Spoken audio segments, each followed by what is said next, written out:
Hello everyone, I want to welcome you to Signum 3.1. Behold the majesty. Signum 3.1 is an extension of the second prototype, I guess, of the Signum 3. The Signum 3 had some design issues. There were a lot of things I liked, a few bugs, problems I ran into, and I certainly got a lot of feedback on the people who participated in the prototyping. I made about 5 of these, and people bought them and liked them and used them and had quality feedback. And that feedback went into this design. So this guy, let's look at the circuit board actually. This one has more switch holes and they're closer together, which gives you a little bit better options as far as deciding where your columns go. This is designed so that you can adjust the columns to your finger heights. So this column can be higher, this column can be lower, and you can customize it to you rather than me defining how long your fingers should be. So you can see here, I've even instituted a little bit of a gap and spacing here. So I've actually mounted these ones on the higher holes and these ones on the lower holes because I like this space right here. I think it makes me faster on the top keys. Throws me off otherwise. And likewise, or opposite rather, I've mounted these on the bottom because I want to be able to hit these with kind of the corner of my hand. It's just really easy to get to those. So there's a lot of options here. I've extended this section here has 5 options, 5 switch hole spots. And then these outer columns have 6 because they're pinkies and there's more variation in the pinky, I guess. They're a little bit weaker for it, but since they're on the outside, it's okay because we don't have to traverse any of these connections across. So we're able to get away with 6 on the outside. And then we've also got 6 on these bottoms down here. So you can drop those keys extra low, as I have down here.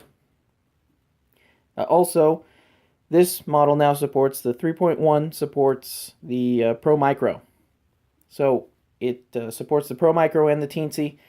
Both of the microprocessors have pins that line up on this. So not all of the Teensy pins are used.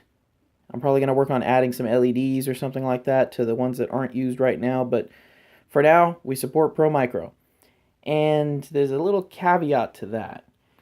When you support Pro Micro, you get the infamous Pro Micro problem. If you wind up plugging and unplugging your Pro Micro all the time, you'll get this connector point will get loose. So what I've done here is added these wire mount sections here, and these do nothing except connect to themselves. See, they just wire straight across. That way you can connect your plug, cut out the wires, and then plug in the Teensy or the Pro Micro, and then run the wires right here. And then just grab your there we go. Grab your favorite USB cable and drop those wires right on the other side. That way, if anything happens to it, you're not pulling on the connector on the Pro Micro. That'll last you a long time. And the worst that happens is, your cable gets messed up and you resolder a cable or add a new cable. So this is made to be customized. It's made to fit your particular use case. I don't think a lot of people are doing this space up here. I actually put it together too fast and then kind of didn't like the layout. So I wound up setting my watch off. So I wound up desoldering and kind of resoldering these. So you can see kind of this little slide hole where this switch pin is. It's high here, it's in the middle, it's low over here. You can see how many options you have here. It becomes really, really cool to kind of move this stuff around. So this is my second shot at it because I think the first time I was a little fast, and this feels much better. And these columns, I keep fighting with these columns, but they just want to be right next to each other. That's where it's comfortable. Whatever. I've also added a third thumb key. Now these are kind of phantom keys, so these keys are actually replicants or exact copies of this position and this position. So these keys are the exact same. These positions are the exact same. So you can decide to put a key here or not and leave it with just 2 thumb keys. But if you do put a key here, you don't really need to put one here. They're the exact same keys. If you put 2 here, you know, they'll function as the exact same key. So when you program this spot, program it here if you do want to have that that third one.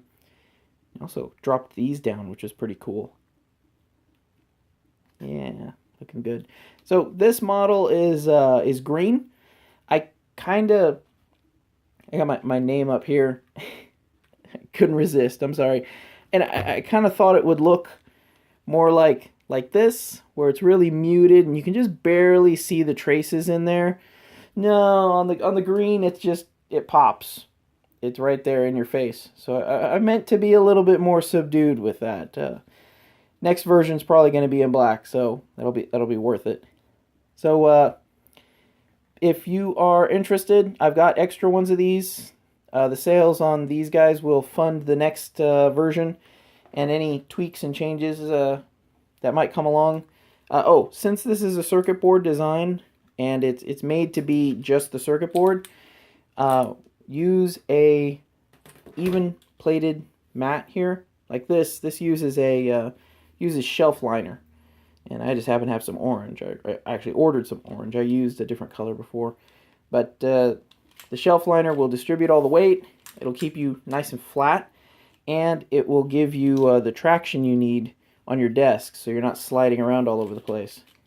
So everything stays nice and low profile. It's very simple. All you need is the board, switches, keycaps, and your processor, and a mouse pad or something, a desk pad to cut out and put on the bottom. That'd be pretty cool, actually. So it's made to be kind of minimalist and ready to go. Oh boy, I just set that on fire. This is all on. This is not a great idea.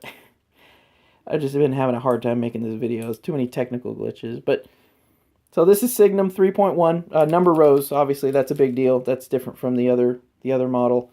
Yeah, I think that's everything. Yeah, more options on the switches. Oh, there's different thumb spots. So the thumb keys can be mounted in alternate locations. They kind of move up and down. Take my tip from it, or learn from my mistake. Put the thumb switches in first, and see where you like them, and then move up from there, like build up to the home row, and then see where the home row is comfortable, and then expand out from there. I just kind of went too fast. I'm like, probably want this really high. And then it was too low for my thumbs, but I got small hands. But if you got big hands, you can put these way up here and you're fine. It got PCB mount stabilizers, so those are nice and easy. Gosh, I think that's it. So I'll be putting these on the website. If you want to order one, go right ahead. You can always email me in case I haven't put them up there just yet. But yeah, that's Signum 3.1. I hope to be bringing lots of ergonomics to the people, and lots of programmability, and lots of options. Lots and lots of options. All right. See you next time.